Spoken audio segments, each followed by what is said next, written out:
At the beginning of the year, the team was tasked with creating a game through the art of subtractive design, which is a process where new ideas and concepts are developed by first looking at existing media, then stripping away features until only the most fundamental concept remains. In applying this subtractive process to game design, the designer strips away features of a game concept, even ones that might be thought of as essential to a genre, until they are left with only a single core feature to build upon. The task is then to develop the idea, adding only those features crucial to supporting the gameplay, with the result being a minimalistic and hopefully unique game. Each level in the game underwent a 3-step process before it was fully playable.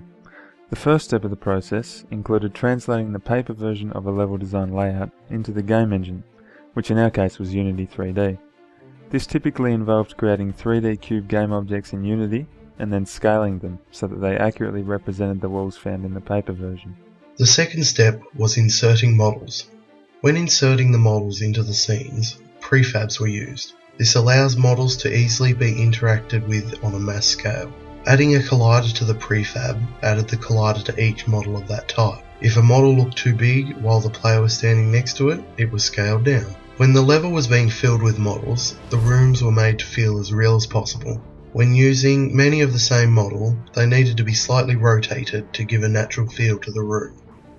The third step of the design process was to bring life to the level. To create this effect, doors needed to be added into various rooms in order to make them feel complete. Once the doors had been placed, the next step was to add custom-made light nodes to the entirety of the level. These light nodes allow for the light to be traced from any object to the player, effectively visualising the player's hearing range.